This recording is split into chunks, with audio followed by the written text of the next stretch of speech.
Hey everyone, Jeremy here. It is Tuesday night, and we're going to create some art. It's going to be awesome. Hold on, I forgot to turn on this light here. There we go. Lighting matters. It's important. Um, what are we working on tonight? Great question. As you can see in the chat, we're already talking about it. So I'm diverging a little bit here. I'm going to try something different. I'm going to try to do a human eye, and I don't know how it's going to go. The idea is I want to try something that's a little bit on the realism side, like maybe not photorealistic, but I do want to take my time with it and see how much detail I can get in there. Um, and I'm really curious how much detail I can get in an hour and a half, 2 hours, the normal time that we usually spend. Um, yeah, I know it's a little bit different than like the pet portraits that you see around me and everything. But you got to like get out of your comfort zone as an artist, and human beings, they're animals too. So I'm going to attempt this to see how much detail I can get in the time allowed, and just go from there. But it really doesn't matter what I'm drawing. You guys are just here to hang out and talk to me anyway. So I'm just going to jump right in. Hopefully, this is cool with you guys. If so, um, we will have a good time. Anyway, I want to give a shout out to the people in the room. We got Kid in here. We got OK Larry. We got Tom. That's enough for a party. Oh, somebody's cooking? All right. It's talking about food already. See, it is like normal. Yeah, so this is a little bit different subject matter than what I'm used to doing, but I got to learn as an artist to do detail. So like a lot of my pictures are super quick, which is cool, but I also want to at least be able to do like a super realistic drawing, or at least I want to tell myself that I can. It's probably not my style. I probably won't get into doing super hyper realistic pictures, but I want to see if I have the chops for it. And honestly, I don't think an hour and a half is enough time to really pull this off anyway. So that's another thing that I want to see if there's enough time to actually create like a realistic picture, or if I'm just kidding myself. But anyway, it's all in fun. Is, so is it Jack Shepard? Is it John Locke's eye? No, I don't think so. It's just a random eye. You guys seem taken aback. Out of all the weird things that I've drawn on this channel, this one seems to be concerning you guys. That's funny. You can still call an eye scoopable. I don't know. It's not like the inside of an eye. It's not gross or anything. So my first step, I thought about different ways to tackle this. Um, my first step is that I'm kind of cheating. I'm using charcoal, even though this is going to be a graphite picture. I'm using charcoal just because I don't have a stick of graphite, but I'm using my technique that I learned from doing charcoal to kind of put in some base skin here, or some base shadows on like the eyeball, or not the eyeball, but the space around the eye. This isn't just an eyeball. This is basically like through here is going to be the eyeball, so it's going to be the central focus. You can see I've got taped off. Um, my brain would be more weird. Hey, I went to an art gallery one time, and it was I was taken aback because there was a colored pencil picture there, and I was like, wow, you can actually submit a colored picture, no, or a colored pencil picture to like an art gallery. I was surprised by that. But also, I was surprised that it was literally a human brain um, on like a marionette, like like puppet strings. I thought I thought that was amazing. Guess how much that went for? Like guess how much it was listed for there. I'll tell you, but I want to see if anybody guesses first. It was not a low amount. Let's put it that way. But yeah, it was just colored pencils, and it was like I don't know. I usually draw my pictures on like 9 by 12 just because that's like the most amount of paper I've got. It's like a bunch of 9 by 12 pieces of paper, and this was on 9 by 12. It was pretty pretty surprising to me. So I'm just using this really soft blending tool to kind of get an idea of where all the different shapes are going to be in here. Um, a little bit of the shadow. All of this area here inside the tape that I've got taped off. My goal is to fill all that in.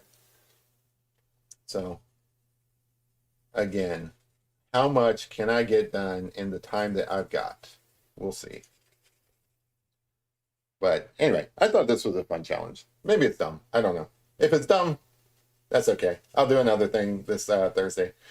Kid mentioned the like a coffee camel. I really do need to do a coffee camel. There's a couple more like North American animals that I want to do in coffee, but yeah, I need to branch out and start doing things like you know, camels, elephants, tigers, you know, jungle type creatures, African type creatures. I need to get to that. So expect that in the future. It's just not yet. I didn't actually get to see the camels at that camel race that I was going to on Sunday.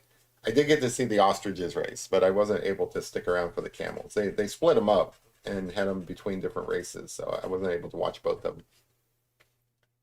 Hey, because I can. How's it going? Yeah, we've missed you, man. Yep, haven't seen you in a while.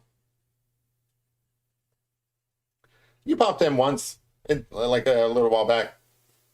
Well, nobody's taking my bait on guessing how much that colored pencil picture of a brain on a marionette strings went.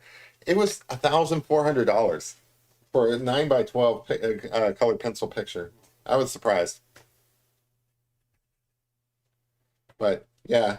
So I mean, there you go, would-be artists. If you want to get rich doing art, do brains on marionette strings and colored pencils. You'll get there. So again, I'm not worried about detail at this point. Obviously, I'm more worried about, you know, figuring out where everything is. This is going to be the eyeball itself. So, should probably talk about the anatomy of an eyeball because we don't usually deal with that kind of stuff on this show. We just draw things. We don't care about the science behind it. But believe it or not, contrary to what you may see, the eyeball is actually a ball. It is a ball that rests inside your eye socket. And most of the features you see here that I'm drawing are skin and things that are not the eyeball. These are things that just kind of hold the eyeball in. So like you got these eyeball flaps, which, you know, hopefully I'll get to, and we can see how that works. You've got, you know, your eyelashes and stuff. You've got the structure of your cheekbones holding your eyes in. A lot of different pieces of anatomy. Been doing good because I can, just keeping busy. A lot of different kinds of art on this channel lately. I've been doing my coffee paintings. I've been doing my pastel pictures, some charcoal pictures. Oh, the that dog I did on Saturday. Somebody said it was a French bulldog, so I went with that. I think it was just Dave. It was not a French bulldog. That was Hoolie's dog. If you guys are familiar with Hoolie, or not Hoolie's dog, but Hoolie's relative's dog, and she was babysitting the dog, and she said it was a Boston Terrier, so I corrected that. So just Dave screwed me over with the wrong answer. That's okay. I'm just kidding. Hope you're not MIA now, BIC.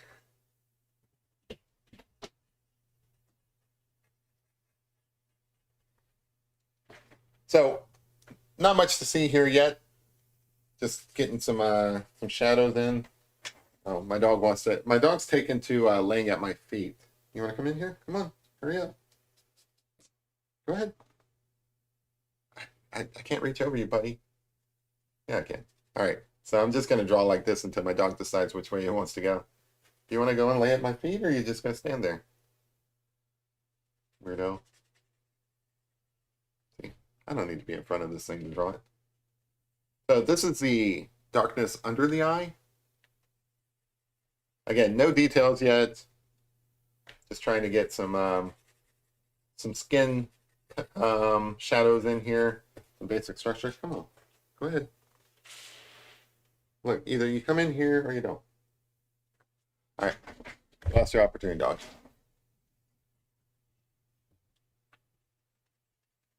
So there's a bunch of different like Oh, you missed Saturday's show? It was pretty cool. Oh, Just Dave's in here. All right, yeah, Just Dave. Oh, yeah, you did say French Bulldog or Boston Terrier. I went with the first one. But yeah, I actually went and looked up pictures for them both. They do look very similar. And don't be afraid that I'm working on this, guys. I am primarily a an animal artist, so don't worry. This Thursday I'll be back to doing animals. I just want to, practice different things. I do want to be able to draw human beings. I have mixed results with those. Like sometimes it comes out okay, sometimes it doesn't. I want to be able to draw people doing things like walking around. Like I don't know what people do, like sitting in a park, things like that. So in order to do that, you got to practice.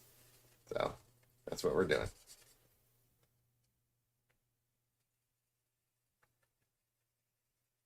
Anyway, this is I'm gonna work on this stuff pretty quickly just because there's not much to this stuff. There's not like a lot of detail in here.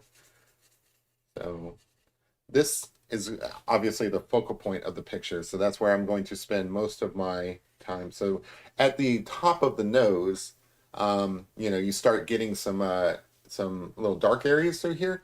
So that lines up right with the inner uh, the inside of the eye. So like where the tear duct is. There we go. I should probably look up these terms. So need to get a little bit of shadow in here. I'm not drawing the full nose, so the full nose would be outside the frame here. But you do have some shadow down through here. So again, I want this to be as realistic as possible. So, this is all shadow that would be under the hair. There's some hair kind of dripping down here.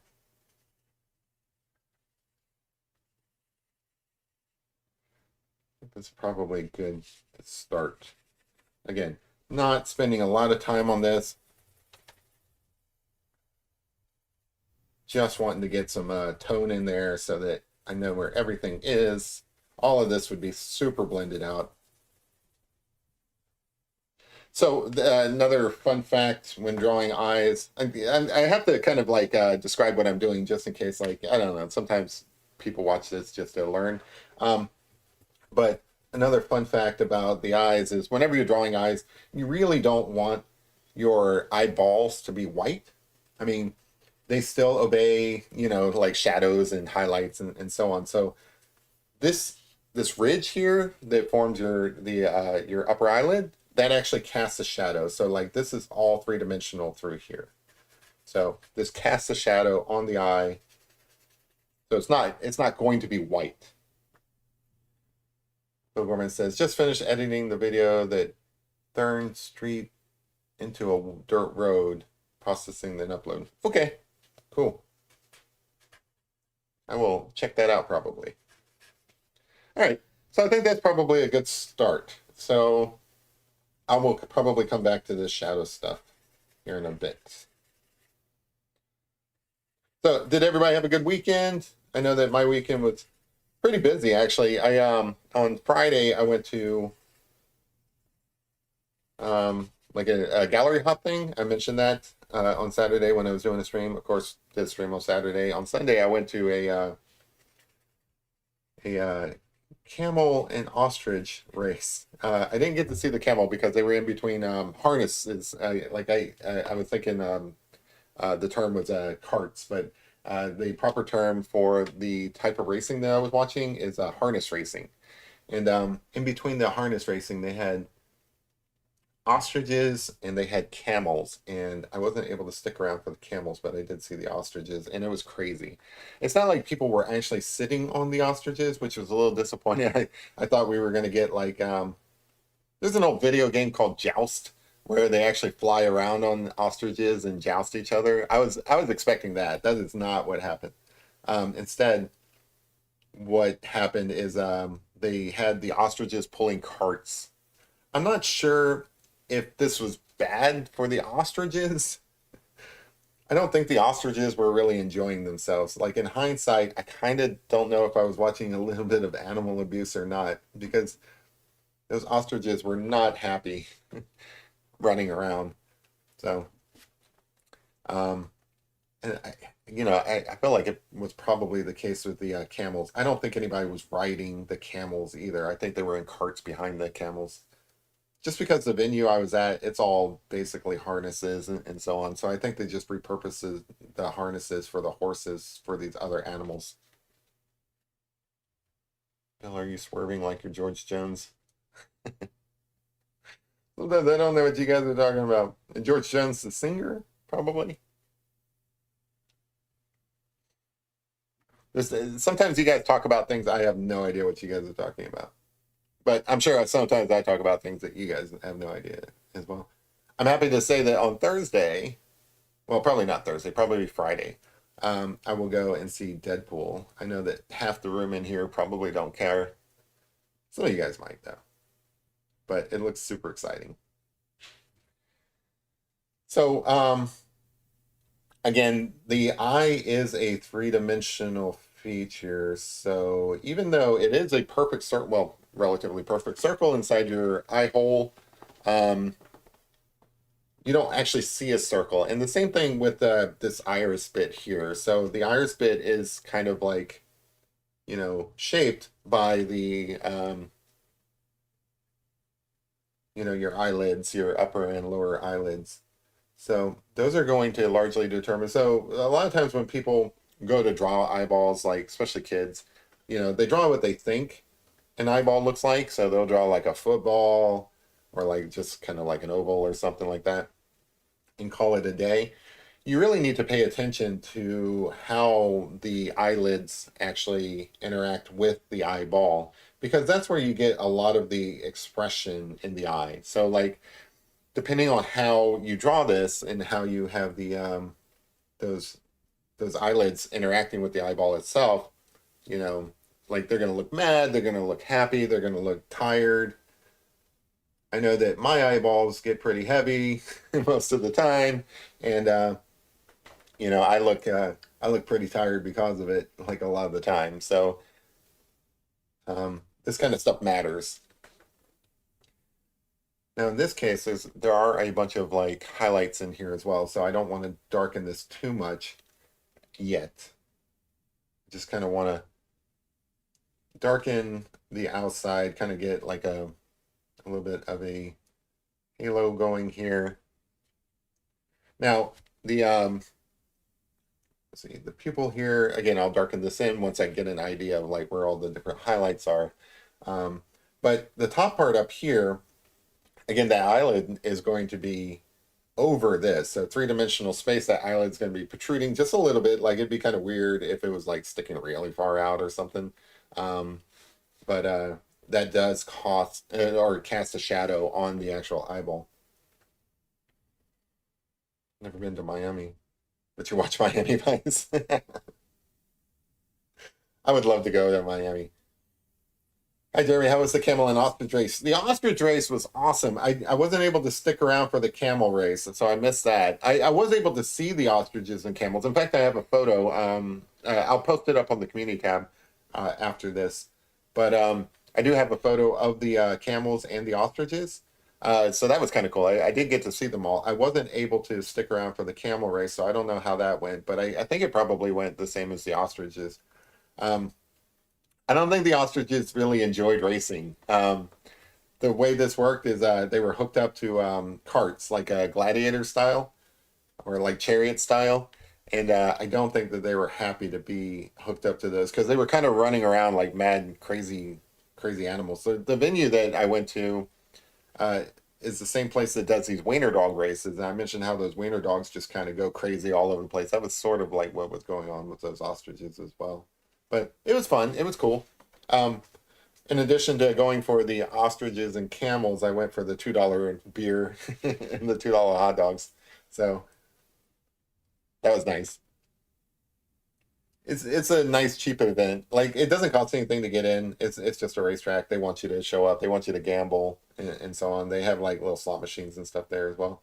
Um, like gambling's not even like well, gambling's legal in Kentucky, but only if it's horse betting related. So even the slot machines are based on like historical horse races. Don't ask me to how that works.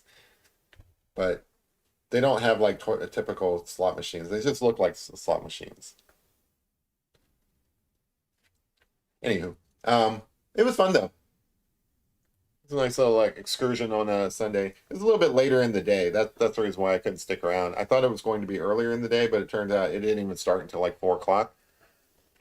And then by the time they were actually doing racing and stuff, it was already like well past 5, so it was like 5:30 and stuff. And it's not like I can't stay out late or anything like that. I could if I wanted to, but I don't know. Like I just didn't really have the energy. Yeah, it was fun and funny. Yeah, it's pretty cool. Um, animals are interesting characters, and when you hook them up to carts, they really kind of go nuts.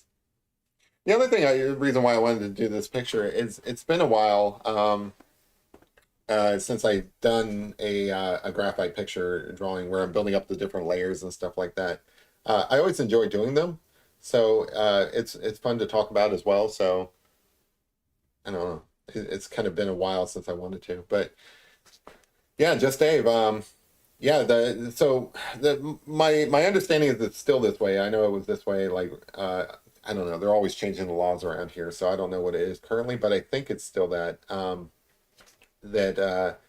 gambling is legal as long as it's tied to horse racing. Now, they want to have slot machines, so the question is, how do the slot machines work? Well, the slot machines, like if you're in Vegas and you're working on or you're like using a digital slot machine, somewhere in there is some code, like software that is written to generate like a random number or something like that. And that's how they decide, how to keep it fair. So there's like a random number generator in the code in there.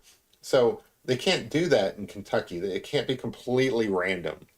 So what they do, and again, I don't know the specifics of how this works, but what they do is they base it on historical racing. So like they already know like all these past races, like back to I don't know caveman times. I don't know when, maybe the 70s or something. Um, but they already know how those races turned out. So somehow, and it's so weird. It's not like these are, like there are some slot machines and stuff that are based on horse racing. Like they have those, but there's also other games that are based on nothing to do with horses, like, all your typical, like slot machine games. And those are somehow the results are somehow tied to historical races. It's so weird. You'd have to look it up. I don't really understand it. That putting the cart before the ostrich. Those ostriches, man, they just went crazy. Like, I don't know how I guess jockey. I don't know if that's the proper term. I don't know like how the jockey managed to even get the ostrich to go down the track because that ostrich wanted to be liberated. I felt bad for it. I don't think it was happy, but that's how it goes. You don't always get happy animal. I mean, in some cases, horse racing gets a lot of criticism for their treatment of animals, and probably rightly so at some tracks. I know that there's been a lot of tracks that have been shut down because of like I don't know if it's animal abuse or just I don't know improper care of animals. I guess there's a difference. Like there's there's animal abuse, I think, where it's intentional, and then there's animal abuse where it's just neglect. And I don't know which one is more prevalent in horse racing, but sometimes they do have that sort of problem. I like to think that things like the Kentucky Derby, these big events and stuff, they're held to a different standard, but I really don't know. Oh, those ostriches are huge. So like I'm 6 foot tall, and these ostriches, their heads were like way over my head. Yeah, those ostriches can kick your ass for real.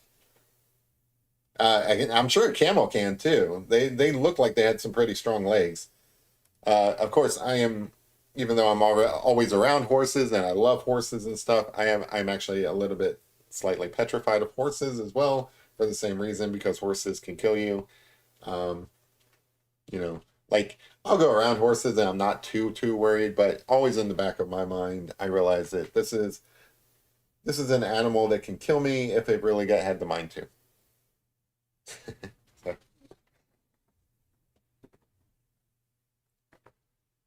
all right. So I think this is looking pretty good as far as like the direction I wanted to go. I'm a little how we doing on time? Oh, we're only like a half hour into it, but um, there are a lot of layers in this to get it looking like photorealistic, which is what I'm hoping eventually it does. Like it can be a little bit short of photorealism. Like it doesn't have to be 100% complete.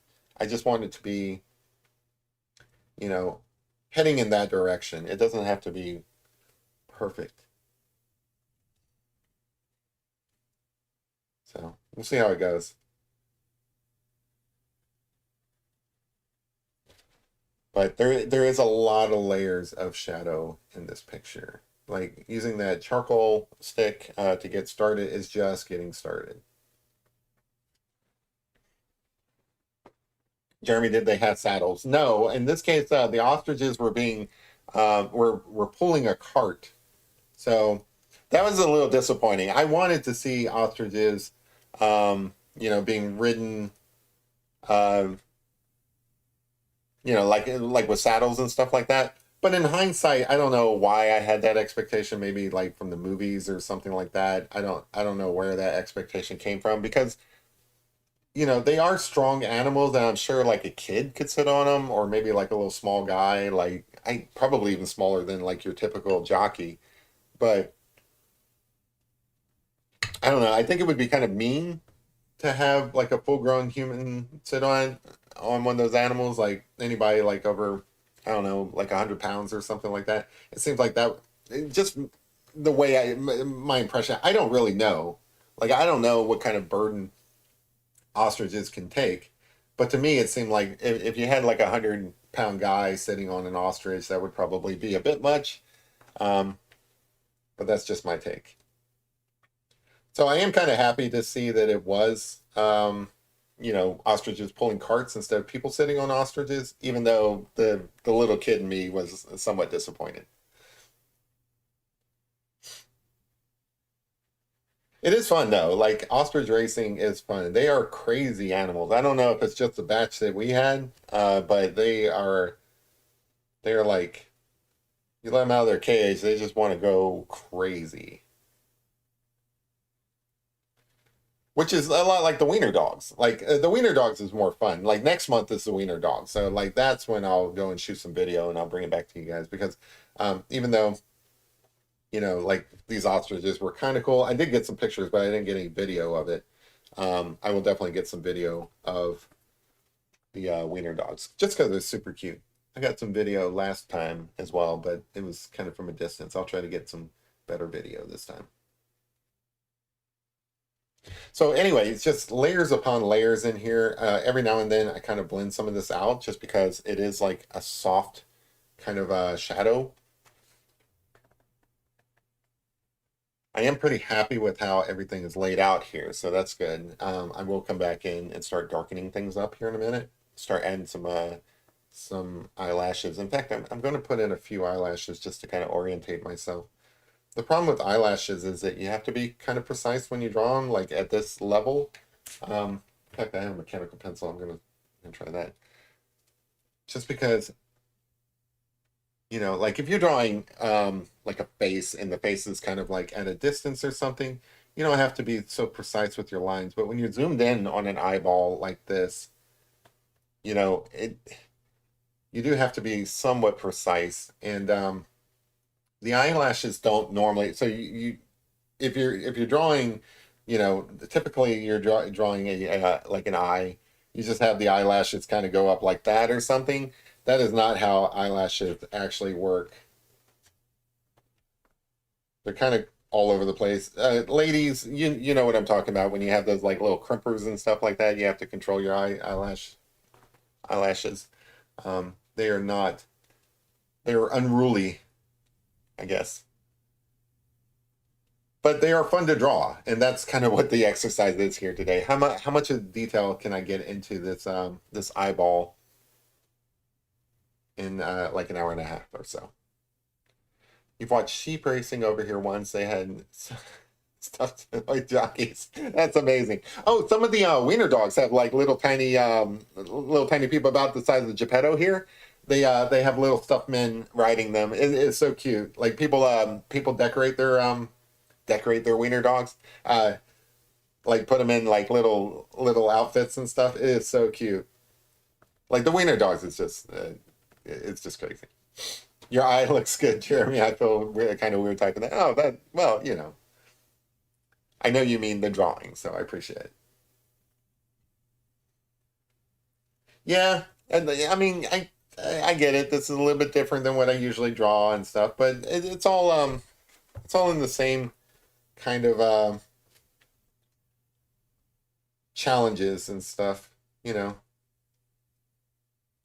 the other thing I want to try to see what all I can get done in a reasonable amount of time is I want to do like a whole scene in pencil. I don't know if I can draw like a city street or something like that where there's things going on. I would love to be able to do that. The whole idea is I do want to draw people and life as it's happening, like in pubs. And I don't think I would sit across from somebody and actually look at their eye and draw their eye like I'm doing here. Um, but you know, the eye is an important part of a human body, so I think it's important to be able to draw it. It's one of those things where you try it and you do it a couple of times, and then you're done with it. Like you become a master of drawing eyes. You got to remember, I didn't. I think it looks good so far. Nice. Um, yeah. So you got to remember, I didn't go to school for any of this stuff. So I have to practice these things. These are probably assignments that you would get in school, like, hey, kids, by kids I mean college students. Hey, kids, draw a human eye as part of like your assignment, and like you have until like Monday or something to complete it. And you know, I can see that being a thing in art school. But again, I didn't go to art school, so like I have to assign myself these tasks. Like as a self-taught anything, you have to kind of anticipate what it is that you need to learn. And some of it is like watching tutorials on YouTube like this one, or like finding a mentor or something like that. I don't have any of those things. I mean, I can watch tutorials on YouTube and whatnot, but um, beyond that, I'm kind of left to my own devices. And I do think that this is a good exercise. Um, Believe it or not, the exercise here isn't really drawing the eye. I know it looks like it, and but to me, the actual exercise is time management. So we're at 36 minutes so far, and I'm feeling a little bit of pressure to like wrap up some of these features so that I can move on to other features. But that to me is like actually what the challenge is here. Like how much of this can I draw in an hour, hour and a half, kind of, or up to 2 hours. That's the question for me. Hi, Captain Kidd. Yeah, so Captain Kidd there would have one eye like covered with the paint. That one's easy. I could just draw an eye patch. Yeah. Um, it would be easier to draw a pirate's eyes because like I only have to draw one of them. All right, so now that I got those kind of delicate features in there, I'm going to come in here with my dark pencil. So each of these pencils, they have a number on them. The higher that it's hard to see, this one's a 9B. The higher the number, the darker it's going to be, meaning that you don't have to apply as much pressure in order to get it to be kind of dark. So down here where the eye lid kind of reaches the eye itself, it is kind of like there is like a lot of lashes and just shadow and stuff kind of like all clumped up together. So this kind of forms your darker kind of line. It's not a line per se. It's really just like a bunch of eyelashes kind of grouped together, kind of like mashed together and stuff. But this is what gives you that line that most people just draw when they're drawing a smaller eye. Like again, if you're just drawing an eye, you just draw that one line. You put in like a little eyeball. You do that, and maybe put in like like an eyebrow, and you call it done. Unfortunately, when you're drawing something, um, and you're trying to be realistic and you're drawing it at this zoom level, you do have to put in some of these details and stuff.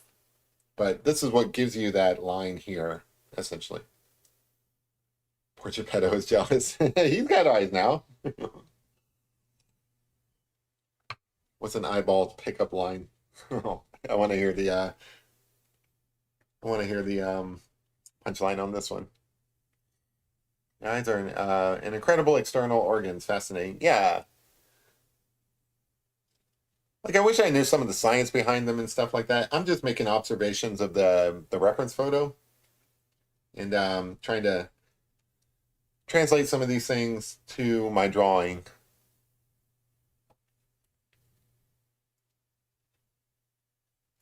All right, so got some of those in there. I think also the thing is the eyelashes don't just kind of extend directly from the bottom of the eye, like the eyelid. It's all three dimensional, so they're kind of like a little bit up, if that makes sense. All right, so this line here, this is pretty dark because there is a hard crease here. So like down here, depending on your age, like my eyes, I am starting to get, like the little lines down here and stuff. But if you're a younger person and stuff, you don't have like a hard line down here, but you will have a hard line up here just because, the fold, unless your eyes closed, of course. So we do darken that part in. And then this part here kind of comes down. And then depending on the shape of the, you might have like a thicker eyelid or a thinner eyelid. Everybody's different. In this case, it's not just across, there's actually like a little bit of it kind of sticking out up here as well. So look for that kind of stuff in your reference, whether you're drawing a person in person.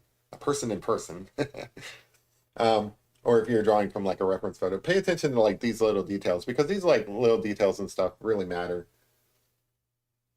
Because like everybody's unique. So when you pay attention to this level of uniqueness, that's how you get like a realistic picture out of it. Or like something that you can look at and be like, oh, okay, that's an individual. That's not just some random model or something like that. That's an actual person. These things matter. And then now that you got that hard line in there, you can kind of come in and put a little bit more pressure down on this bit here, just to give it that shadow, so that it kind of folds into that line. And then, same deal above it. Let's kind of keep it soft. But again, you could probably spend days doing this shading and stuff to get like a realistic look. But my goal is to see how realistic I can make it in under 2 hours. You hear people talk about like, I don't know, like they spend 8 hours, 10 hours and things like that on a drawing. I don't have that to spare here, so that I always thought that I wouldn't have enough time to do all of this, but now I'm kind of putting that to the test.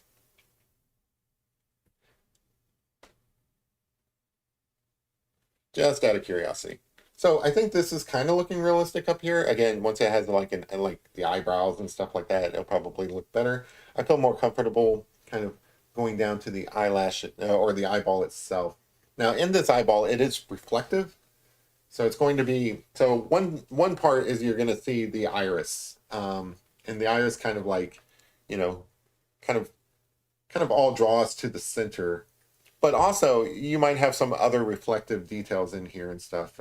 In this case, it is kind of like reflecting some of the light around it. So I have to be kind of careful not to make this too dark. I do have an eraser over here so I can lift some of this up, and I think I'm going to have to do that, but I did want to kind of start darkening this in. Horses' eyes are interesting. I love horses' eyes. I like it, if I was doing an animal, it would probably just be like a horse's eye, kind of in the same style. Maybe I'll do that at some point. It's amazing to me that we have eyeballs at all. Like I was watching a documentary talking about like just human evolution and stuff, and we have eyeballs because way back in the day we used to be fish swimming underwater. Um, the the human eye, or just eyeballs in general, are such an interesting feature we developed. Um, where it's basically everything that we need to see encapsulated inside of like these tiny little like glass bubbles and stuff. It's just really interesting. Um, I'm not going to butcher the science or even try to attempt to explain it, but it just look into the science behind how we evolved eyes. It's amazing to me. But they are beautiful eyes. They really are the windows to the soul. If you're an artist that is even attempting to try to draw human beings at all, you really have to kind of nail the eyes. And the same with dogs and stuff. But when you draw dogs, or any other kind of animal, they're usually like at a distance, so you don't really have to draw like a lot of detail in the eyes. Um, even in the portraits that I've done of human beings, I've never really had to draw like a lot of detail. Like the eyeball is not the focal point. I mean, it's kind of what draws you in, but you're really looking at the entire face itself. My dog's over here making weird noises. My dog's going bloop bloop bloop bloop. He's having a dream. It's funny. We were mentioning fish. He thinks he's like scuba diving.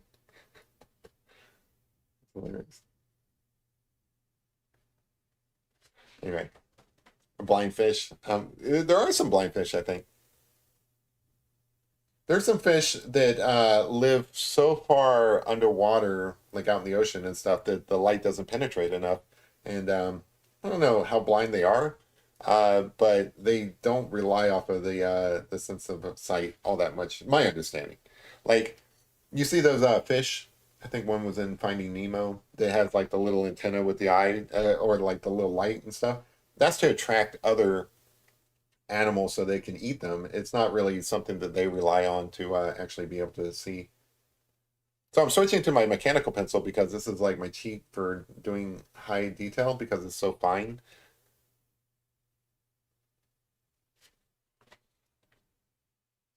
I want to um I want to work around the places that would be, so I can always cheat and get my if I remember where I put it. I have a gel pen somewhere over there. I can always cheat and use that, but I'm trying not to. I'm trying to draw in the actual highlights, which, I think it's going all right. All right, so I do want to kind of blur some of this stuff in because, again, we're shooting for like photorealism or some approximation of thereof that we can get within an hour and a half to 2 hours. This is like the way you achieve that. It's like you just kind of make a layer, blend it out, put details above it. So I'm going to use this eraser and try to get some little white areas back in here. I don't think I'm going to be able to accomplish too much in that regard, but just get some of those in there. And then I'm going to come back with my dark pencil, kind of reinforce that like outer edge. Again, I don't know all the different, you know, I need a scientist to co-host this with me so they can explain to you guys the all the oh, thank you. I appreciate that, MJ. Um, I need somebody to be able to explain all these different body parts and stuff in Latin, the way that it's meant to be. Um, I don't know like all the different parts. Like I think this is an iris. I don't know what a cornea is. Do you guys know what a cornea is? I don't know if that's like the outer. I don't know if that's the outer lens or maybe that's just called the lens. I don't know the differences. So unfortunately, I can't give you that kind of level of an explanation, but I can tell you how I'm drawing it. which is, same thing. Same way I draw anything is, and that's in layers, and there's at least 3 layers in everything I draw.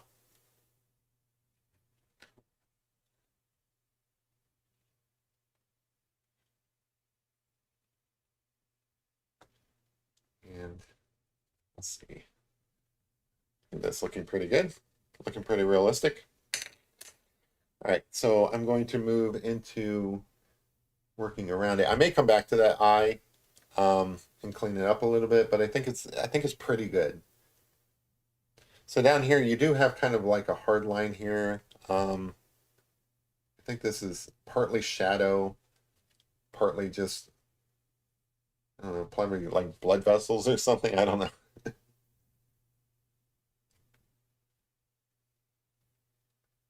But you have some more shadow kind of coming down through here. Again, the eyeball is a 3-dimensional feature. So even though this is like in every cartoon, it's going to be drawn white, it's never actually white. For one thing, it's reflective. So it's going to be reflecting the ambient light around it, but also you're probably going to catch some highlight on it. And then the outer sides, because it is a circle or sphere, I'm sorry, a sphere up in your head, it is going to be darker on the outer edges.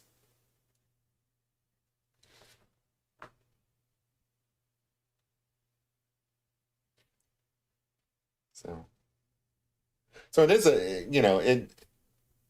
when you hear like, hey, I'm going to draw an eye and stuff, you're probably like, oh, that's pretty straightforward. It's not. It's really not. There's like a lot going on here in this picture.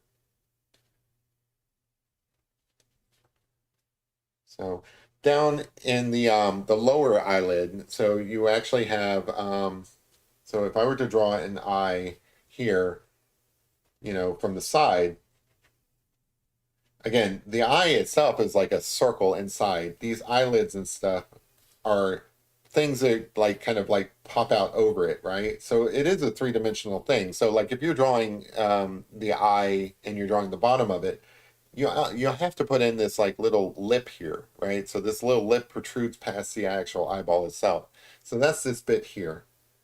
And so this isn't going to be up against the eye. There's going to be, you need to make it protrude a little bit. And then it also has lashes, but they're like less pronounced, I guess. Cornea is the outer clear layer of the eye. Thank you, Lorraine. I appreciate that. I feel like some of you guys probably work in medical fields and you guys actually know all these different parts and stuff because like you actually went to school. I do not. I don't know shit.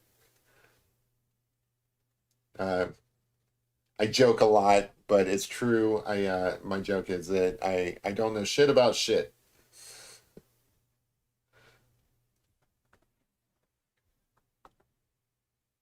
Right. So we do want to kind of, and we don't want it to be too lined. Like we don't want like a bunch of sketch marks in it and stuff. So we do kind of want to blend it out. But this ridge down through here is, a 3-dimensional physical feature.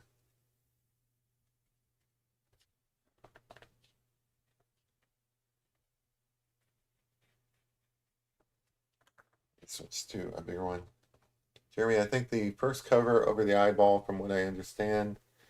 Yeah, I mean, well, I mean, if you Googled it, then yeah. Jeremy, I sent you and Larry an email of the eyeball I thought you were drawing tonight. Oh, okay. Well, sorry to disappoint there, kid. Like, I think you mentioned like the eye of a camel. I think that would be actually kind of cool to draw the eye of a camel or the eye of a horse. I have seen some pictures that are just the I remember from high school anatomy. Well, hey, you've got a better memory than me. I don't remember anything from high school anatomy. Um, I remember in biology class we had to dissect a sheep's eye. So I do remember that I should have learned these things, but I don't remember any of that stuff. I believe in I don't know if this is true or not, but I've always believed this.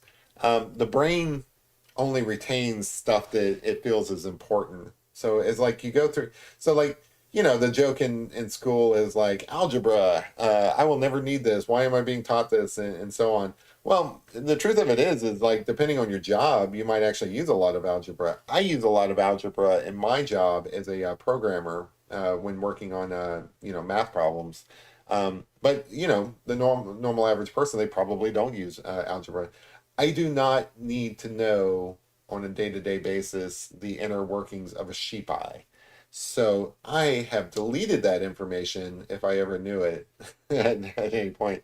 Um, Plus, I didn't do very well in school. I was one of those kids that like was just wanting to be somewhere else. So I don't think I ever retained any of that knowledge.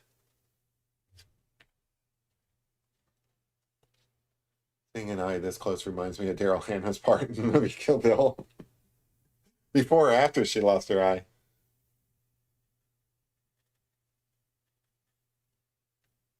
Oh, sorry, spoiler alert. I love that movie. That's a great movie. That's a perfect revenge movie.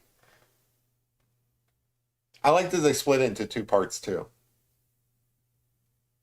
Like if they had just wrapped up that entire story or they tried to force it all into like one movie, I don't think it would have gone as well. I like that they split it into two movies and and I believe I don't remember exactly, but I believe you were able to see those two movies pretty close to each other. So like you didn't have to wait too long for the second installment. I like that. So all of these are three-dimensional features. So even drawing the tear duct, right? So the tear duct in here, this is a gland that rests up against the circle of an eye. So you it's kind of gross. It's like a little um like sac at the corner of your eye and stuff. So it's not like a perfect shape. All of this stuff are three individual three-dimensional parts, you know. So it's important to remember that when you're drawing these things so that I mean you can rush through it if you're trying to like simplify things and stuff like that. You can do something like this. But if you're really trying to explore, drawing an eye, which is what I'm going for, um, take the time to actually notice these things. Which is again, I talk about this all the time. I feel like art is science, really, because like you are attempting to create something while making a bunch of different observations as you go along and stuff. If that's not science, I don't know what is. So for me, at least part of the fun and part of these exercises, I mean, they literally call these things studies, right? So like when you're doing like a study of an eye or something like that. And I enjoy that, I enjoy that as much as drawing. So like while I'm drawing the eye, I'm actually enjoying exploring, you know, the eye, if that makes sense. Maureen says, very pretty eye. Thank you very much. Jeremy, don't forget the eye boogers. Yeah, you know, there's none in the reference picture, so I'm going to assume this model plucked those all out. Yeah, I know exactly what you're talking about. I don't know. I wake up with the eye boogers all the time. Just because, like, again, I have allergies like constantly and stuff. So like my eyes are always watering. They're always dry. Like during the winter time, I've got the heat turned on so they dry out from that. During the summertime, it's so hot in here, I got the fan going. Um, Even though like I got the AC cranked up, I still have to like I still leave the fan on in here just because like I close the door so that the animals don't like go crazy and stuff while I'm doing these live streams. So my eyes are always dried out. You can add a teardrop. I don't know how to draw like a teardrop, but yeah, that would be a nice addition. I feel like that's a challenge I'm not prepared for yet. But yeah, that would be kind of cool. Just like a little teardrop coming off the side. So it's been a while since I've done like a pencil drawing, but I feel like I did I did an old man kind of this way, where it's just like throwing in layers and just kind of building up the features of the face. It's kind of what I'm doing here. So like very softly, just kind of because again, the eyelid up here, it's really easy to see. You know, it's kind of crunched into this like little small space. So you're really just drawing this like kind of ridge here. This one down here, it's a little bit different. So the eye actually kind of comes down probably like to down here, and it causes a shadow through here. Like you don't have like the same kind of bulbous like eyelid here. I don't know how else to describe it. But down here, you still have that bottom of the eye, you know, being represented in the shadows. So you still got to draw it.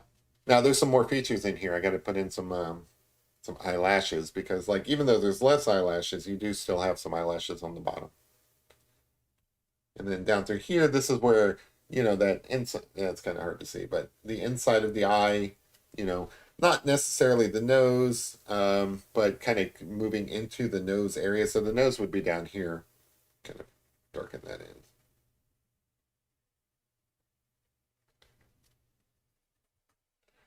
Come back to that later. But through here, this is all that eye socket. So like if we peel back the skin, which would, you know, like that would be a totally different kind of channel. Um, you know, you would see you would see like muscles through here. You would see um, you know, like cartilage. Cartilage is more over on this side, but you would see some anatomy there, and then underneath all of that, you would see like basically an eye socket. But some of this stuff is muscle, some of this is you know, bone structure, all of that jazz. So there's a lot to the eye, you know, is what I'm kind of getting at. It's not just this part here and some eyelashes, which is, you know, whenever we simplify an eye, that's all we draw. Like this is what we draw, you know. But that is not what is actually there. The other thing, if I really had the time, which I don't think I do, I would love to get like one of those really fine pencil sharpeners, like sh sharpened erasers. Sorry, one of those really fine erasers, and kind of come in and put like some skin tone in here. I don't have, or like skin bumps and so on. I don't really have that kind of tool, so I'm not going to do that. I don't think it's necessary, and also I don't have the time for it. So, so there's a number of reasons why I'm not going to do that, but that's okay. So all this softened out and stuff, I think looks really good. So let me soften this side over here as well. And then I will add some of those features of the bottom eye.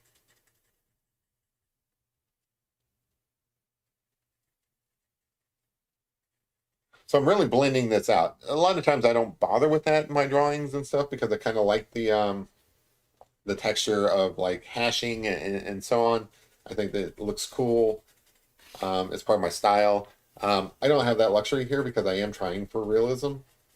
So I do have to blend a lot of this out. I like to blend in the direction that the shadows are going. So I kind of want it to blend out like this, if that makes sense. All right. So I feel like that's good enough for now. I may come back to it, especially through here. I feel like this should be a lot darker, but I may come back and mess with that later. So we're only an hour into this and we've got a pretty decent eye. So I'm pretty happy with that. There's like a lot more that we can add to it, but I'm pretty happy with the direction. So again, eyelashes down at the bottom, they exist, but they're smaller, more sparse, or like, yeah, sparsely populated. They're kind of like spread out a bit. And you have to be more careful with these, I think, because they are just like individual lines. So like up here, you can kind of mash things together, but down here, you know, you have to be a little bit more careful and intentional, I guess. I like that word, intentional. I think that a lot of this is like you just have to be more intentional with what you're doing versus like when I usually draw, I'm just like sketching all over the place. It's like madhouse. Here I have to be more intentional and take my time and so on. Kid ice bookers.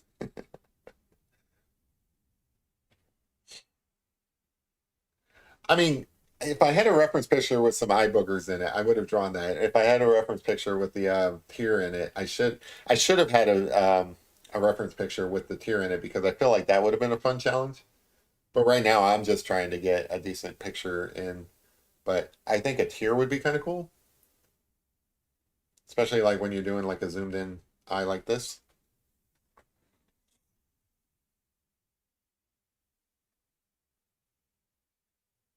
So I'm gonna go ahead and darken in down here because like this isn't eyelashes, but this is like a darkened ridge, which helps highlight those eyelashes, I guess. So again, these eyelashes down here, they're like so small and they're just like these like individual like little strands that you have to really be careful when drawing them. Honestly, I could sit here and probably spend an entire day drawing a picture with just a mechanical pencil. I love mechanical pencils. When I do my charcoal pictures, I regret not having a mechanical pencil. It's one of the reasons I like doing graphite pictures every now and then, just because like whenever I used to draw before I started trying to be an artist, really, I would just draw in pencil, and I would end up drawing with a mechanical pencil most of the time. And even when it comes to like shading and stuff, I would just do these like really fine lines with the mechanical pencil. So I could spend all day with the mechanical pencil. It's probably not the most efficient way to put in shadows and stuff, but I do enjoy it. When it comes to like features like these eyelashes and stuff, it's almost like, well, it's not really a necessity. You can have like a really sharp other kind of pencil, but I like doing these with mechanical pencil. Just Dave says, once you master the eyes, putting something in the reflection would be cool. I agree. I agree. So, I don't know. Like, yeah, sorry. Give me 1 second. I do have over here like a gel pencil, and even though it becomes mixed media at that point, I do like the idea of, you know, at least getting the light reflected in the eye, and you can do that with like these gel pencils or gel pens really easily. You can come in and add like highlights over the the graphite, just really brighten that up and stuff. But yeah, you can probably if I was going to do like a reflection in the eye is like a feature of the drawing itself, I would probably do that a little bit bigger. So I would make the eye like a lot bigger. But yeah, that would be kind of cool. Is like just in terms of like composition and stuff. The idea that you could have like a tear in here, that would be kind of cool as well. I like all of these suggestions. All right, so I'm going to move up to the eyebrow just because this is looking kind of weird without an eyebrow. All right, get my dark pencil. So the tough part here is I'm not really sure. All right, this kind of comes down to about right here. I think that's about right as far as like the extension of it. It's kind of lined up with this one. Again, that whole relational mapping of things where this line here helps determine where this ends. I'm going to have it kind of be up here. Maybe they pluck their eyebrows, maybe they don't. I'm not going to spend too much time styling these eyebrows. I just want to make sure that they're in here. All right. So I'm going to go ahead and just quickly come through and kind of shade this in because I do want it to be dark. I mean, it is a darker eyebrow. Although in pencil, I'm not really sure how you would do like a super light eyebrow, like a blonde person or something like that. I don't know. I'd have to look at some reference pictures and kind of. Uh, okay, Larry says, "Holy cow! I just checked my email. Note to self: check email daily." Yeah, you should probably check your email daily. I check my email several times a day.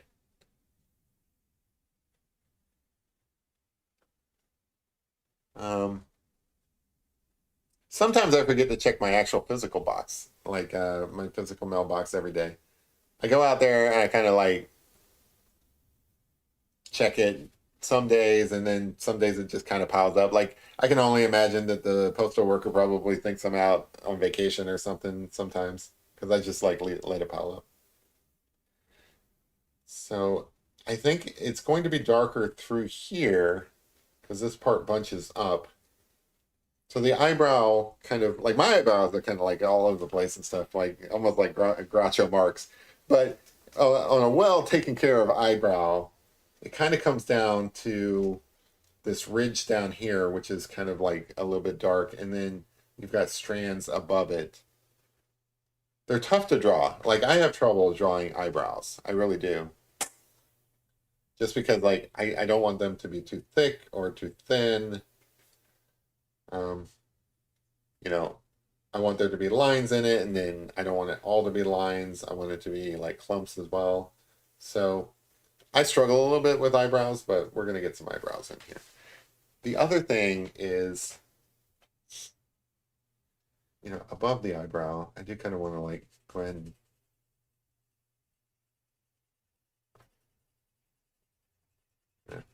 create some skin tone here real quick so that it has something to overlay. All right, cool. I think that's fine. Let me move to this mechanical pencil. So there's going to be some hair that kind of comes down through here, kind of already sketched it in a little bit, kind of comes down across the face.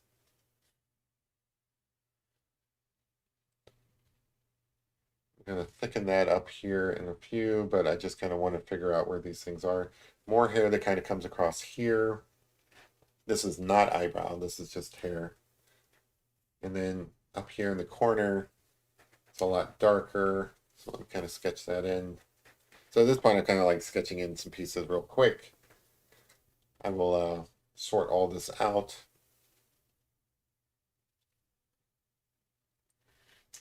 Oops. Good eye job. Thanks, Mike. I appreciate that. Yeah, I'm still working on it, but I think it's going to come together. The real question, so like I know that if I sat here for like 10 hours or something, I could create something that's really super realistic and stuff. My big question is, can I do it in the in under 2 hours? And I think this is looking pretty good. All right. So now that I know where like, you know, random hairs are going to be, one that comes across there, get a hair that kind of comes. It's just fun just like drawing these random lines. Um, but anyway, got to get back to the eyebrow. So the eyebrow will come through here. Darken in this bit here. Just have that coming across. Again, you don't really have to do this in mechanical pencil. I just find that mechanical pencils are really good for doing hair.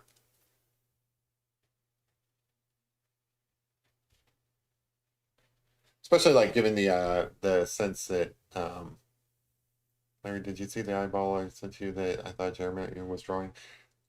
Now I'm really super curious on this eyeball that you thought I was drawing. I'm gonna have to look that up right after this. Um,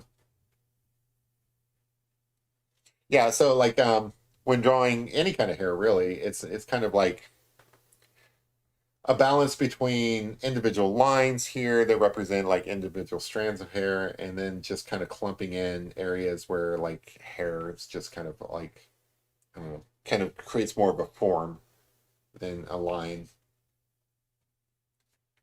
And then you have your stray hairs kind of coming out every now and then.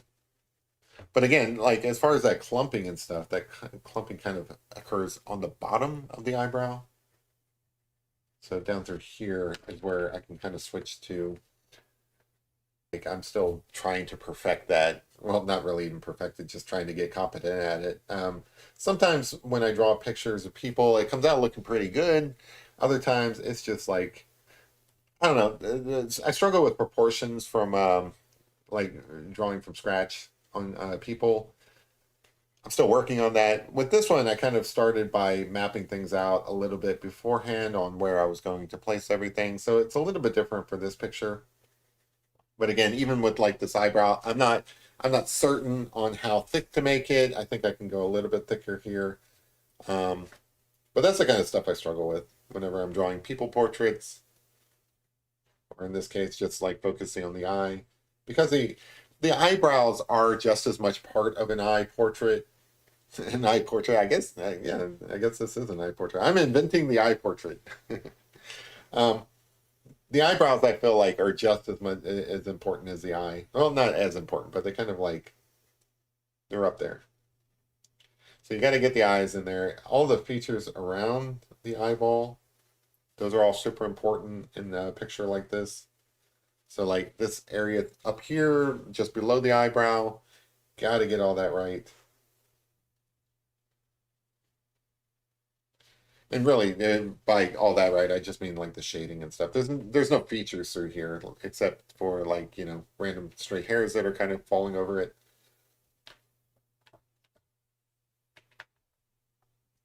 But yeah, gotta get all the shading right through here. Just a tip on shading. Um, just because like I know that sometimes new artists, younger artists, and so on kind of come in and watch these things randomly. Um, there's a tendency I've seen for like newer artists to overshade something, and it's a pet peeve of mine. It's not like I'm saying you all suck. I'm just saying that like you want to be careful with that. You do want the features to be there. You don't want it to be all like super blurry and over blended. Um, I could probably show some examples. I mean, I can't show them now of like things that are over blended, but if you don't have any kind of like lines and stuff in there to kind of anchor somebody's eyeballs, um, it being over blended is really going to be a bit of a problem. Like you have to have some sort of details in there to anchor somebody's uh, glance or view or whatever. Like I see a lot of people, they come in and they draw portraits of people and it's just like all blurred out. Like everything's blurry. And it's like you kind of have to have a balance there, in my opinion. Great looking lashes. Thank you. I appreciate that. Thanks, Rum Dog.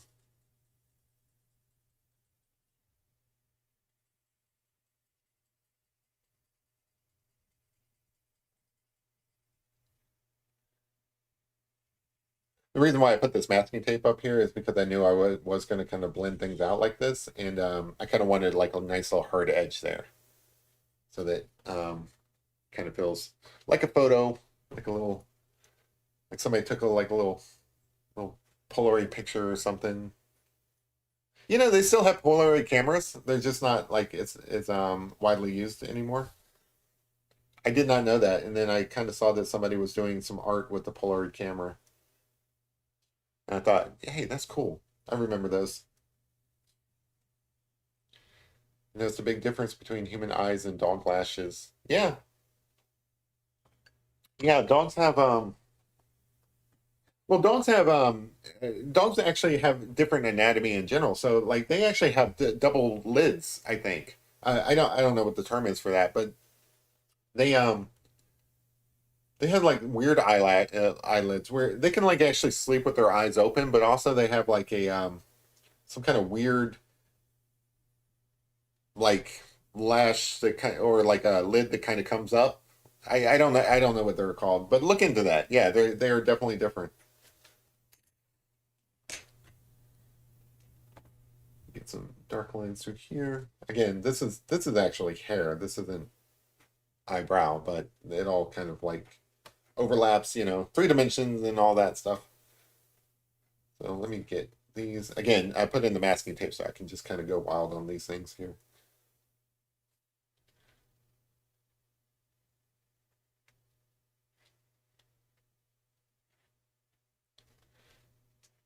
Sorry, thinking to myself here. Um, Again, this is not the focal point, so I'm not too worried about details.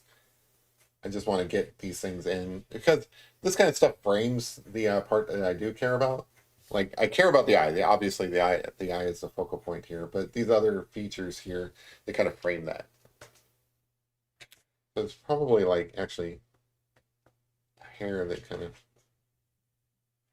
just comes across there. You know how like people's hair just kind of goes all over the place. Can't control the hair. It goes everywhere. So again, when it comes to shadowing, again, like I said, people overdo it sometimes, like especially newer artists and stuff. Um, I'm a fan of less is more, but the shading is to create form, right? So you want to be able to like highlight the underlying anatomy here in terms of like bone structure, muscles, and so on by using this shading.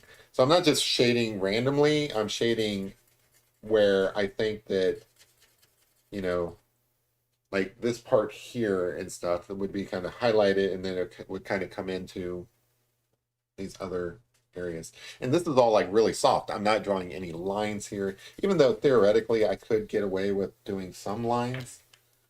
Um, because skin does have that kind of texture. Everybody's got lines. We got like wrinkle lines and stuff like that. But also there's bumps and stuff in a person's skin. Kind of switch to this just because like I don't know. Yeah. Let me go back to this. The other thing is, don't worry too much when drawing a face if you like get some random stuff that you don't really want to be in the skin because like hey, we all have like little blotches and stuff, like little, you know, like freckles. You might have like pimples or something like that. The human face is going to be, speckled essentially. Like that is the type of stuff that if I were spending 10 hours on this, I would do. I would be like, huh, I'm gonna put in this little freckle here. I'm gonna spend like 15 minutes on this one freckle, getting this one freckle perfect, and then I'm gonna add like some more freckles over here, and so on. So like, I do think, especially like when doing, I'm gonna, even though it really doesn't matter, like this could be androgynous. I'm gonna call this a woman's face. Um, I think some freckles would look cool on this. Freckles are cool. So again, I don't need this to be super soft. It's okay that it's like it's not because like the focal point is here, but I do kind of want it to be a little bit soft.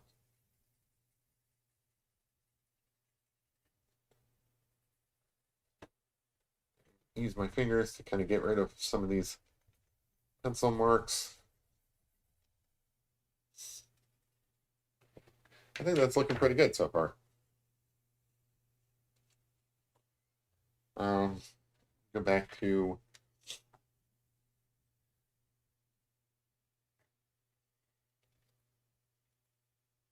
my mechanical pencil. We got some lead going here.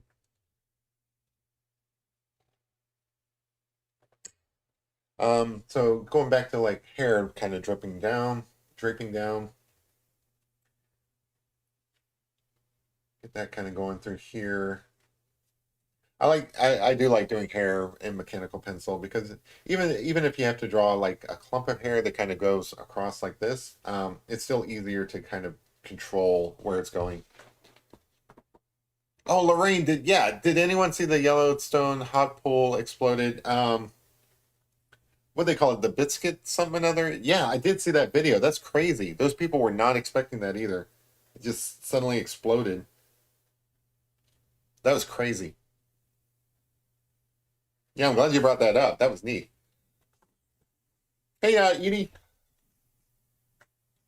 Yeah, tonight we're trying something a little bit different. I am trying to do a realistic human eye, just to see if I can do it in a short period of time. Because like some of these things like if you were really trying to draw like a portrait, like a hyper realistic portrait, photorealistic, whatever you want to call it, you could spend a lot of time on this. And what I'm trying to see is how realistic can I get things looking in under 2 hours? Which, you know, we've got about a half hour left. I think we're doing pretty good. Yeah, that was crazy, Lorraine. Yeah, Biscuit Basin. That's it. Thank you. Yeah, those people just kind of gently walking away and stuff. They had no idea. Pretty crazy explosion too. Much better than the fireworks around here. I just gotta say, fireworks around here were kind of lame in comparison.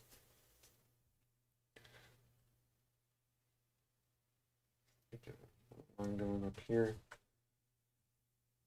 again. Just these like little lines that are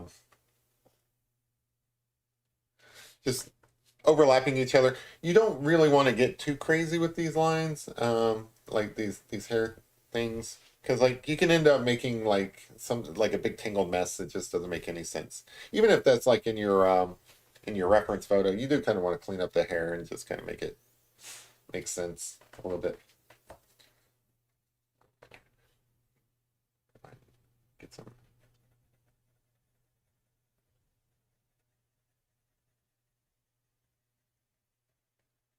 Do some quick shading through here real quick. Yeah, well, there were some people on the boardwalk. Like they ended up getting off of it pretty quick, but there were some people who are like, I don't think there was anybody underneath the explosion when it happened. But it certainly looked like there were people on the actual boardwalk. So yeah, totally glad that there wasn't anything worse than what there was. Yeah, yeah. So whenever I drink, it's tough for me to talk.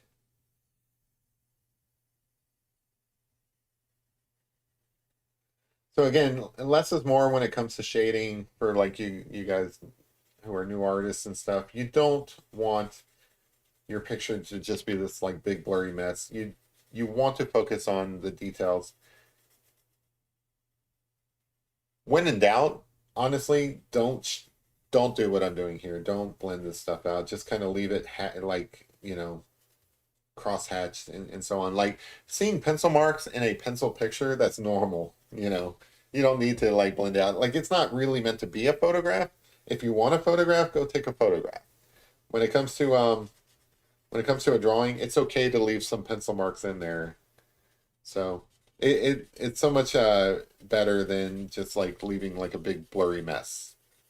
So if you do have like a big blurry mess, like if you do have this like super highly like blurred out and stuff, do make sure that you add some detail over it so that somebody when looking at it has something to latch onto. Like I'm not drawing a nose down here. I need to put in some like hairlines and stuff just so that somebody has something to look at, if that makes sense.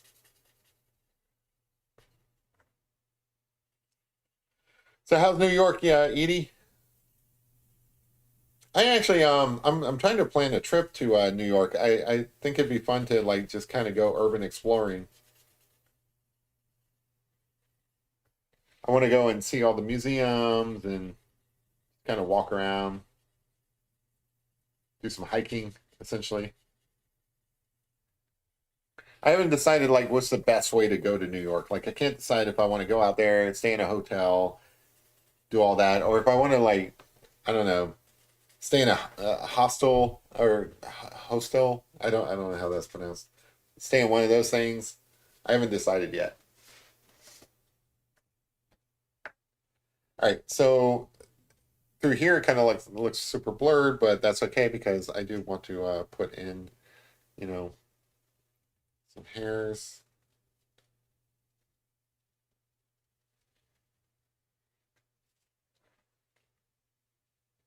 These, especially when you're like zoomed in on the eye and stuff, these hairs give you a way to kind of like bring the focus into the eye by kind of like framing it a little bit.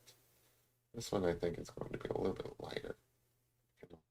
I don't want these things to look like they're scars or anything like that.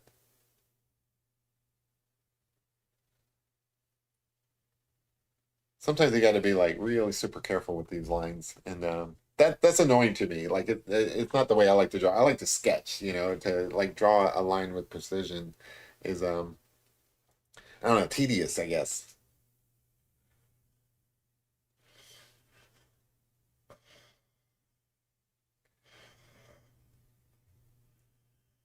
But it is fun to kind of like draw these things in. Maybe some lighter ones through here as well. Little finer lines. But I do want a couple of anchor lines that are actually pretty solid.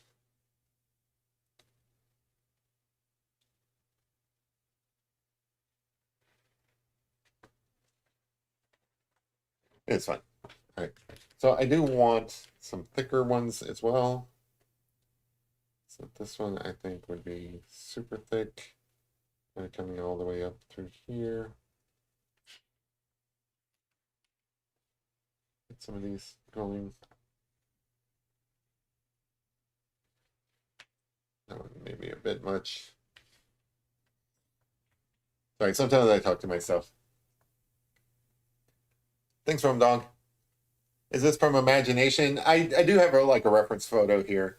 So no, like I mean I could I don't think I don't see any benefit of drawing like something that you're trying to do the details on from memory. Like I don't know what that proves. So like if I had this picture memorized or something like that, that'd be an extraordinary like really really good memory to be able to get all these details in.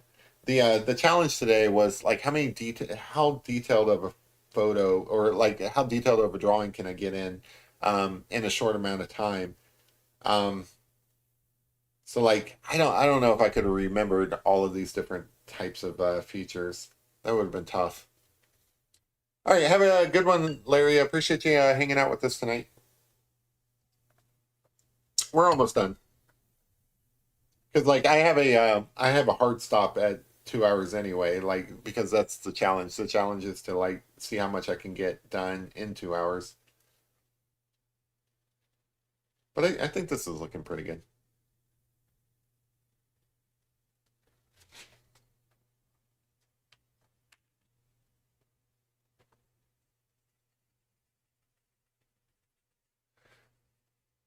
Like anything else, the strategy is just you put down like a layer of medium, and then you come back, you blend it out, you add more above it. My criticism earlier about overblending is like at some point you do want to like just leave a layer of roughness over it. You don't want your toppest layer, your your you don't want your final layer to be like super blurred out. Is is my take on it.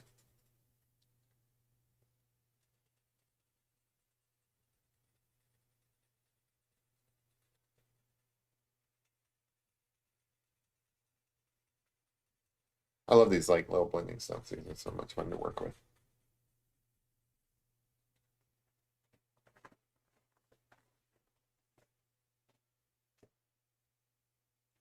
You kid.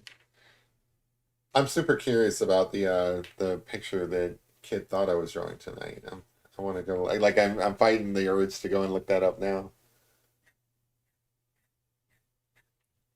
Drawing hair is difficult, but it really is a balance between, like anything, like even when you're writing a book, my understanding, I haven't ever actually written a book, but certainly when you read a book, you notice that like the story goes from, you know, like the big picture down to the small picture. So you're reading a book and it's describing like this town, and it's talking about the people in it, and then it focuses on one person. I feel like it's the same way with like drawing.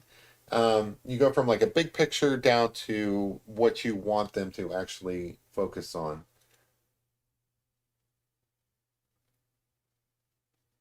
um, So in here, so it's the same thing. Yeah, my point was I was going to talk about the hair.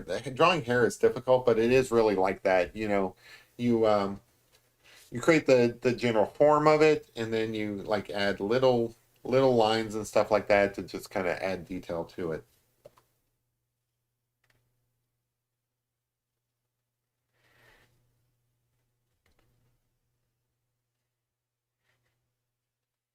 So like this entire side over here and stuff, it's technically hair, but you're really only drawing like certain aspects of the hair. There you go.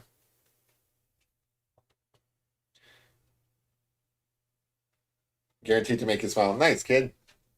Now I'm really looking for it. Now I'm really super curious too.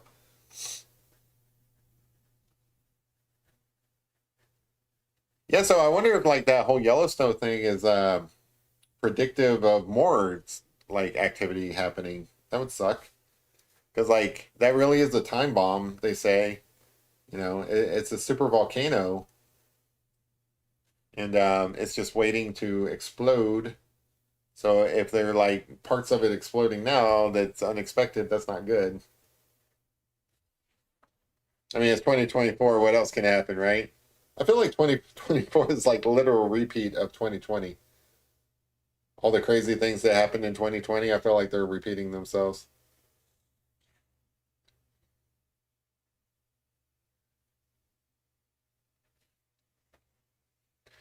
All right, so those are cool. Um, Over here on this side, I'm going to try to get in some, now that I've made it this far, I'm going to go with a. I haven't really been switching pencils that much. I've been using my 9 pencil for all the dark areas and then my mechanical pencil for some of the details. So I'm just gonna try to like get some features into here, maybe like hint of freckles, just some blemishes and stuff. No, nobody's face is perfect. We all have these like little marks. Just kind of want to get some of these in here. If I had like powdered version, like if I was drawing this in and I had some powdered char like graphite or even charcoal really, I would like to just like sprinkle it on here so that I can get some of the little little pores and things like that in there.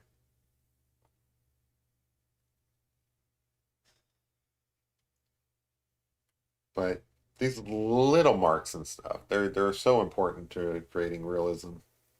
And like human skin is not smooth.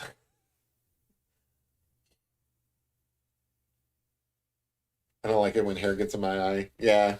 Like basically this person's gonna like brush all this to the side as soon as they're done posing.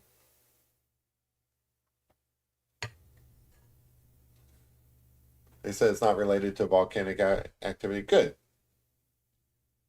Yeah, I don't want to see Yellowstone blow up. That would suck. Not in my lifetime. Like in 100 years or whatever. First off, I haven't been to Yellowstone yet. It's on my bucket list. Like everybody else has gone but me.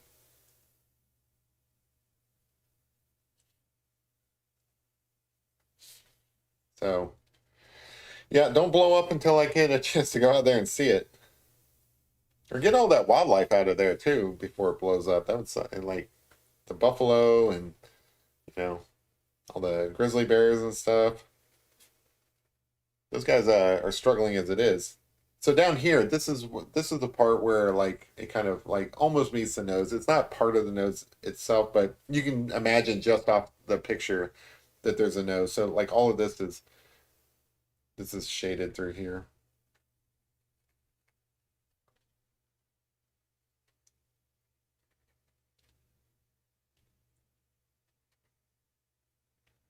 But yeah, I think this is looking. I don't know. What do you guys think? Looking pretty good. Again, it's a little bit different than what I usually draw. I am still primarily a like a wildlife slash animal artist. That's what I'm trying to like. If you went to college and you had a major, like my major would be like wildlife pictures, but then like as a minor or something. It's like just drawing random things in general. It's either this or Deadpool. Like I was going to draw Deadpool tonight just because that movie's coming out this week. I've never been to Yellowstone, but my parents went and got altitude sickness. Hey, that's a real thing, Edie. I went to New Mexico, and the elevation there, the place where we went, it's like 10,200 feet. And my younger brother, so I live in Kentucky, and we're kind of, I don't know what the elevation is around here, but I felt like I adjusted to it a lot better than my brother, who was from Charleston, South Carolina. So that's a low country. He got altitude sickness. I did not. So that's a real concern for, I guess they call them flatlanders.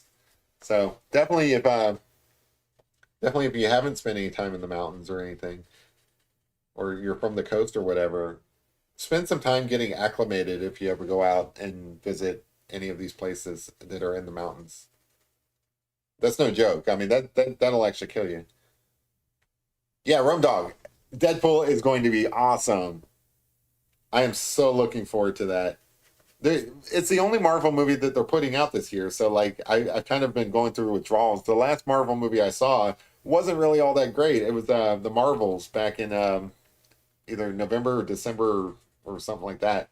So I haven't seen any Marvel movies since then. So I'm so looking forward to this Deadpool movie. It's supposed to be really good too.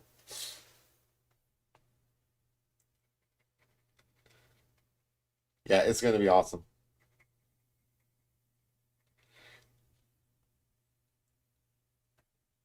Yeah, I don't know. Like the altitude sickness, the reason why it could be dangerous and is because like my understanding is that it gives you shortness of breath. It makes you like just mostly it's the shortness of breath. Like you have trouble acclimating literally to the altitude. So like and you get over it pretty quickly. So like if you are a flatlander, like you're from the East Coast or something like that, I recommend you know going out there and then getting a hotel and staying there for a few days before you end up actually going up into the high areas. But because I live here in Kentucky and we're in the foothills of the Appalachians, I think I did a little bit, fared a little bit better than my brother, who again he was living in South Carolina at the time. He lives in Maryland now, so he probably would do better. But yeah, he was not happy. He felt sick. He was not doing well. He couldn't keep up. We basically just abandoned him out there. No, just kidding. We hiked the mountains here in northern Georgia, but the altitude out in Colorado still got to us. Yeah, I love the Appalachians, but when I went out to the Rocky Mountains, I saw what real mountains are. Now I want to. So I've been watching all these YouTube videos about Switzerland in what are they, the Alps, or I guess they're called. Um, I want to. That's also on my bucket list. I so want to go to Europe and go over there to the Swiss Alps. To me, that's amazing. Now, I'm going to be generous here and not give this person a unibrow. However, it is normal for human beings to have a random hair, like here and there. That's all part of it. You know, some women they pluck these things, but in the reference picture there is like a random hair there. So I will draw it. Again, it's just building up layers upon layers and stuff. I mean, theoretically, we could call this done now, but you know, the question was how much detail can I get in the time that I was allotted. So I probably will wrap this up kind of soon, but I think it's I think it's looking pretty good. Let's see, a couple more hairs in here, I think.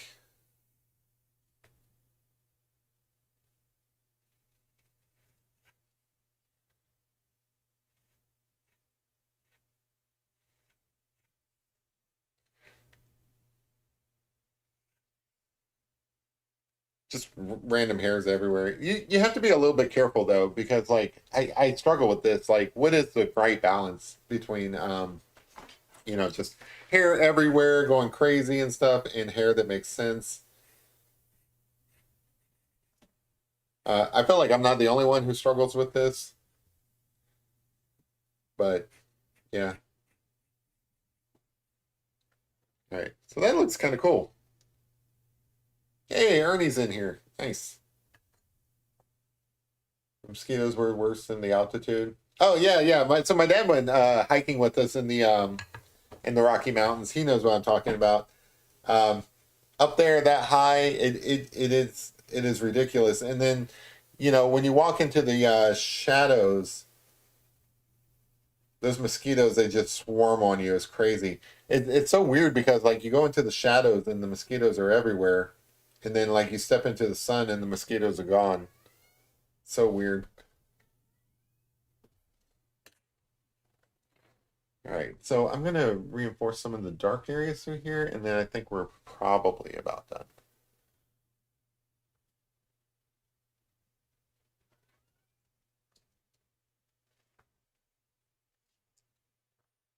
Really like dark and light in my drawings.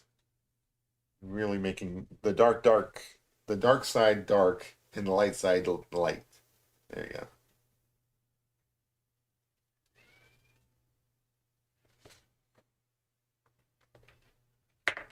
It's kind of hard to see the detail in this drawing, but I think that it is pretty good. Take that. I'm going to some of these like a little bit more shading in this eye.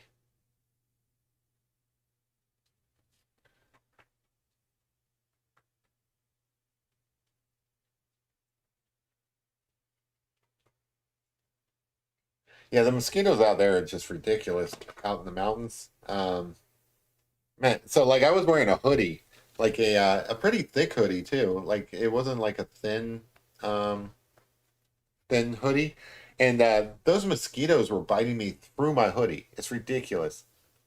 Geppetto looks forward to his taking a nap. Yeah, he's a little zoned out today. He needs a break.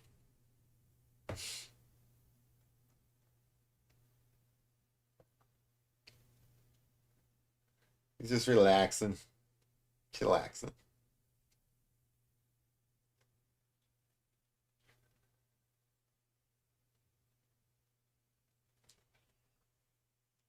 Yeah, that looks pretty good. You can never have too much detail in the eye. So like out here and stuff, maybe there's an argument about like less is more, but in the eye itself, you can never have too much. Like if you wanted to put in like little veins, all of that's good.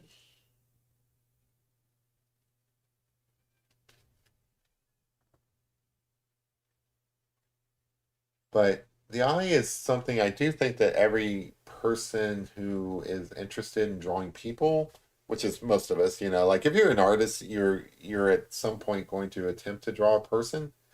I do think that you should take the time. Like, there's not much to it. This isn't that interesting of a composition. It's still just an eyeball, right? I mean, it's kind of interesting. I think it looks kind of cool.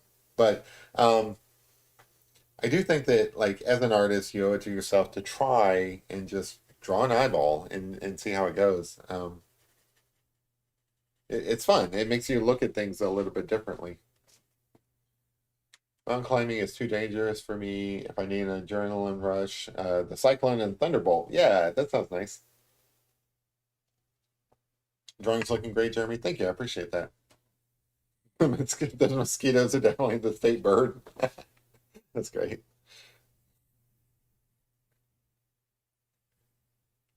Yeah, like I wouldn't. I know some people who actually do like rock climbing and stuff. That's too much for me. Like I'll go hiking in the mountains. I'm not going to climb a mountain. That's just nuts. Like those people who like put the chalk on their hands and they hang off the side of a cliff and stuff. What is that? That is crazy. Those are crazy people. Like, if that's your pastime, hey, more power to you. But you're insane. You should not be hanging off the side of a cliff. Um, I say that because I don't have the physical strength to do it. Like, if I tried to do that, I would struggle. But it is pretty amazing what they're able to do. But no, that is nuts.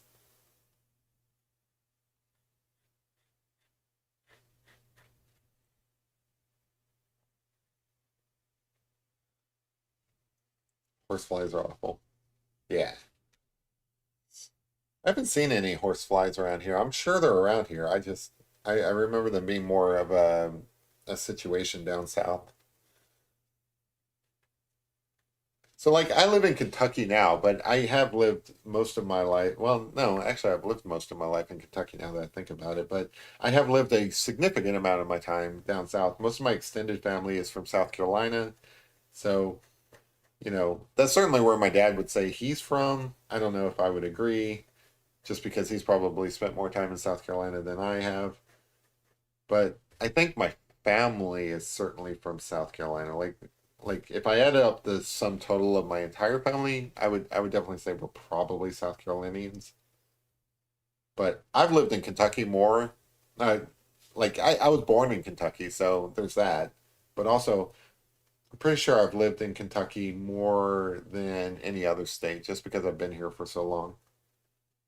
I'm not saying that Kentucky's the best. Like, I probably would want to move somewhere else at some point. I'm just haven't gotten to it. Like, there's things that I don't like about Kentucky.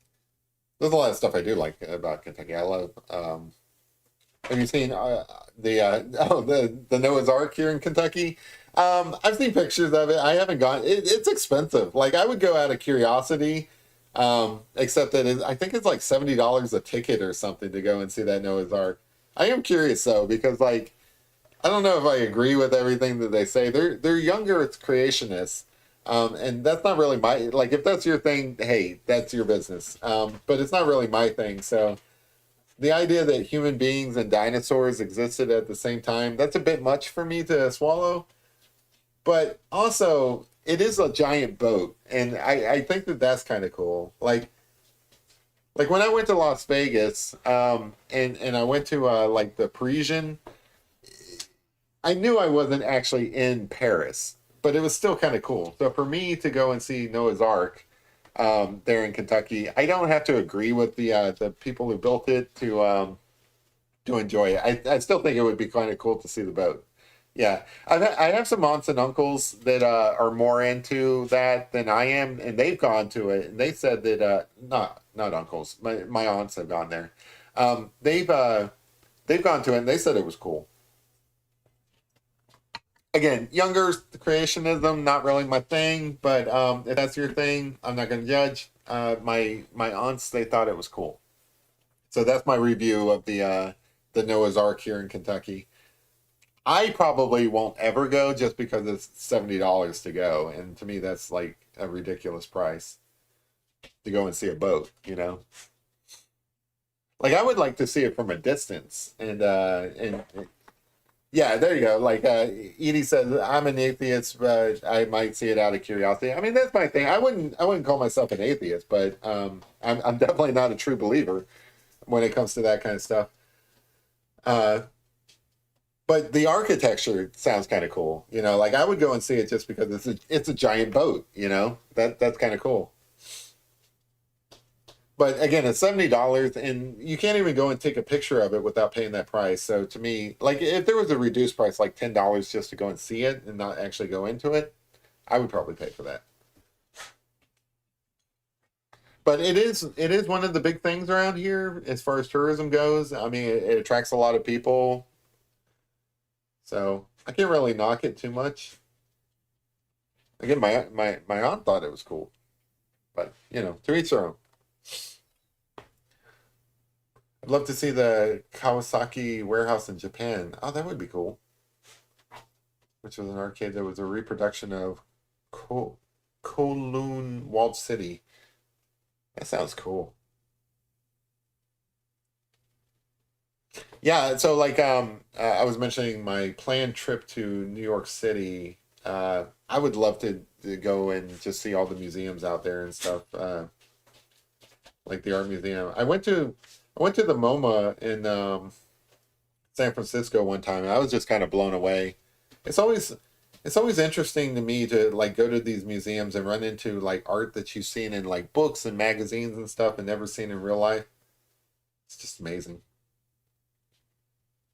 MJ says, I would like to see it because it's built according to biblical measurements. How far is it from me? So I think, yeah, like I drive by it on the way to Cincinnati, and I want to say it's less than an hour away, but it maybe actually be less than that, maybe like 45 minutes or so. It's not that far. Again, I'm just cheap. I'm a really cheap person. Like I don't spend like a lot of money on like frivolous things. So to me, when they say it's $70 just to go in, and I don't know, like that's a bit much for me. But I can see like again, like I said, my aunts, my two of my aunts went and saw it, and they're like really into their church and stuff. Like they probably would have brought their entire church if they could have. But they went and saw it. They had a good time. They had nothing but good things to say about it. My dad, he said he's going to go probably this November. He gets like a military discount, so because he's a veteran, so he's going to go like on Veterans Day or something like that. I might get around to it. It's just it hasn't been like a high priority for me. I still think, I mean, the architecture is cool no matter how you land on the whole like philosophical or religious side of it. Edie says, go to the Metropolitan Museum of Art, get a map in the lobby because you'll need it to find your way out when you get lost, and you will get lost. The place is ginormous. Yeah, that's a great tip. So I went to the National Art Museum. I think they're at the like they're in Washington D.C. where all the Smithsonian's are. And the first thing I did when I walked in is like, what is the one thing I must see before I go? And I'm glad I asked because I was not aware that they had a Da Vinci on display there, and it's the only Da Vinci on display in North America. So I would have missed it had I not asked, and I'm so happy I did. So absolutely, whenever I go to like an art museum, especially like a famous one like the MoMA, um, I will absolutely ask for directions. I'm not too proud to not ask for directions. I know that most guys don't ask for directions, but that is something I will do. Anyway, I think we're getting pretty close to calling this done for the night. I think it's pretty cool. Let me pull out this tape and see if it like looks as cool as I thought it might be. It's a little bit tough because I don't want to rip the paper. I don't think this was necessary, but I kind of wanted like a hard edge here. There you go. Peel that off. The boat is a facade. Yeah, I mean, the inside and stuff is like actual museum. You must not eat fast food. That's a good tip. Go with your dad and tell him to pay your way. There you go. That's what I'm talking about. These are great ideas. Doesn't the National Museum also have several Vermeers? Yes, there was one. I can't remember the name of it or like what was all there, but yeah, I do believe that was there. The National I don't even remember what it's called. I think it's the National Gallery, National Art Gallery, or something to that effect. But it's right there, along with all the Smithsonian's on the National Mall. It has beautiful art, and like I said, it has the only Leonardo da Vinci that's on display in North America. So it's worth visiting just for that. But I was kind of pressed for time, so I didn't have a lot of time. So I'm glad I asked the lady when I came in. Um, like what is the must see here? Because she pointed me right to it, and I'm so happy.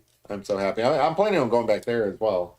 My brother lives in Maryland, so I can make like a whole trip out of just visiting them. I don't know where I ended up with. There you go. Get a little bit of gunk on there. Anyway, so yeah, I got a nice little eye going here. What Da Vinci was it? It was an earlier work that he did. I don't know the name of it. It's not as refined as like the Mona Lisa. My understanding is that he did it when he was in his 20s, so it's definitely one of the earlier pieces that he worked on. I don't know the name of it, sorry, but you can look it up.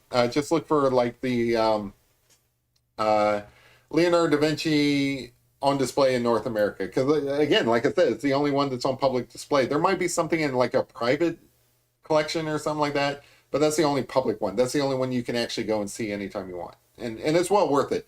Um, so like what the reason why I keep talking about it, because it was an experience. So like to me, I mean, you're close. You get to get close enough. It's not like the Mona Lisa where you're at a distance. You can walk up to the one that's in at the National Art Museum, and you can get face to face. Now it's behind glass, so you can't touch it or anything like that. I wouldn't recommend that anyway. But you can get this close to it, and to me, seeing it, I mean, I'm just like getting chills just talking about it. But like just seeing it, you can see this one little brush stroke off to the side, and it's so amazing because it draws you in, and you're like, that brush stroke was laid there by Leonardo da Vinci like over 500 years ago, and that aspect of it, and you're like this close to it, it's just magical. Really takes you back to Leonardo da Vinci times, and it's just I don't know. It was almost a religious experience for me to do that, and be there like that close to a master. It was so amazing. Anyway, um, sorry, I've been droning on. It is getting kind of late. People have to go to work and school and stuff like that tomorrow. The challenge tonight was to see how detailed we can get an eye within the time span that we have. Dog's ready to go. I might spend a little time refining this just to see how photorealistic I can get it. But yeah, that's the name of it. I appreciate that, Edie. We're almost done. All right. So the challenge was to see how much detail we could get in under 2 hours. I might actually spend some time and keep developing it just because I like the base of this, and just kind of see how we can go from there. But anyway, I appreciate you guys sticking it out with me. I know that this isn't the normal dog painting or drawing that I do, but sometimes I like to change it up. But I appreciate you guys hanging out with me. Let me go back to just me. There you go. So again, I appreciate you guys hanging out with me. These dogs going nuts. What's that you say? Huh? All right, I need to let them out. But I appreciate you guys hanging out with me. I will be back on Thursday. I don't know what we're going to do, probably a coffee painting, but I will see you guys then. Have a good one. Thank you. Bye.